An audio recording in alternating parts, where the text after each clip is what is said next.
مرکزی ملزم نے ان خواتین سے بیرون ملک دوستی کی، انہیں اعتماد میں لیا اور پاکستان آنے کی دعوت دی۔ یہ خواتین ہمارے ملک پر، ہمارے لوگوں پر بھروسہ کر کے لاہور پہنچی۔ ملزم انہیں ڈیفنس میں واقع ایک گھر میں لے گیا اور پھر مہمان نوازی کے دعوے کرنے والے اس ملک میں ان معصوم مہمانوں کے ساتھ وہ ہوا جس کا تصور کر کے بھی روح کانپ جاتی ہے۔ السلام علیکم ناظرین، میرا نام ہے نوید اسکر اور آپ دیکھ رہے ہیں میرا یوٹیوب چینل نوید اسکر آفیشیل۔ آج دل بوجھل ہے، سر شرم سے جھکا ہوا ہے اور روح کانپ رہی ہے۔ ہم کس معاشرے میں سانس لے رہے ہیں؟ ہم کن لوگوں کے درمیان رہ رہے ہیں؟ ایک طرف ہمارا ملک پہلے ہی معاشی اور سیاسی بحرانوں کی دلدل میں پھنسا ہوا ہے اور دوسری طرف کچھ ایسے وحشی بے غیرت اور درندے نما انسان موجود ہیں جو اس ملک کی رہی صحیح عزت کو بھی سر عام نیلام کر رہے ہیں۔ لاہور کے پوش علاقے ڈیفنس سے ایک ایسی لرزہ خیز خبر آئی ہے جس نے نہ صرف پاکستان بلکہ پوری دنیا میں ہمارے سر شرم سے جھکا دیے ہیں۔ غیر ملکی خواتین جو ہمارے ملک میں مہمان بن کر آئیں،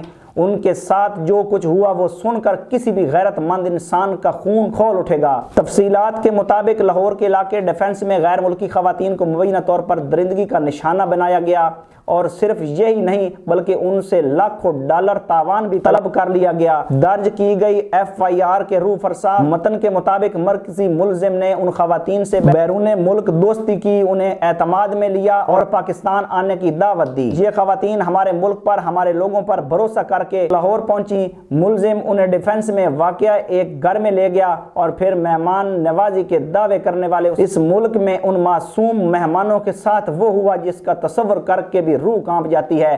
FIR کے مطابق ایک خاتون سے زیادتی کی کوشش کی گئی جبکہ دوسری خاتون کو 3 درندوں نے اپنی ہوس کا نشانہ بنایا۔ ظلم کی انتہا دیکھیے کہ ان خواتین کو بیرون ملک رابطہ کروا کر $1.5 ملین یعنی لاکھوں ڈالر تاوان مانگا گیا۔ میں ان وحشیوں سے، ان بے غیرتوں سے پوچھنا چاہتا ہوں کہ تمہاری اپنی مائیں بہنیں نہیں ہیں؟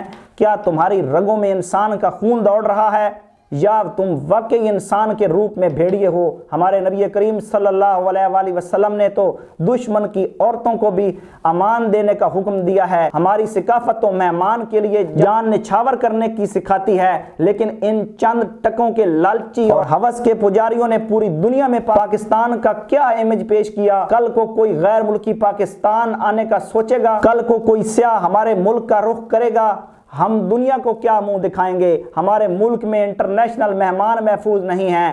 پہلے ہم اپنے ملک کے حالات کا رونا روتے تھے لیکن اب تو اخلاقیات کا جنازہ ہی نکل گیا ہے۔ یہ صرف ان خواتین پر ظلم نہیں ہوا، یہ پاکستان کی غیرت پر، پاکستان کی مٹی پر اور ہم سب کے اعتماد پر وار کیا گیا ہے۔ ناظرین، اب وقت آ گیا ہے کہ ہم بطور معاشرہ جاگیں۔ ایسے ناسوروں کو، ایسے بے غیرتوں کو اگر آج ہم نے دردناک انجام تک نہ پہنچایا تو یاد رکھیے اگلی باری کسی اور کی بھی ہو سکتی ہے۔ ہم حکومت پاکستان، وزیر اعلیٰ پنجاب اور چیف جسٹس آف پاکستان سے پرزور اپیل کرتے ہیں کہ اس کیس کو ایک مثال بنایا جائے۔ ان ملزمان کو کسی قسم کا ریلیف نہیں ملنا چاہیے، انہیں ایسی سخت اور عبرتناک سزا دی جائے، انہیں سرعام وہ سزا دی جائے کہ آئندہ کوئی بھی ایسا گھناؤنا جرم کرنے سے پہلے 1000 بار سوچے۔ جب تک ہم ایسے مجرموں کو چراہوں پر نشان عبرت نہیں بنائیں گے تب تک ہمارا معاشرہ پاک نہیں ہو سکتا۔ ان درندوں نے پاکستان کے نام کو داغدار کیا ہے، انہیں اس مٹی پر رہنے کا کوئی حق نہیں ہے۔ پاکستان کے تمام غیرت مند شہریوں سے میری گزارش ہے کہ اس ویڈیو کو زیادہ سے زیادہ شیئر کریں تاکہ اعلی حکام تک یہ آواز پہنچے۔ خاموشی اب جرم ہے،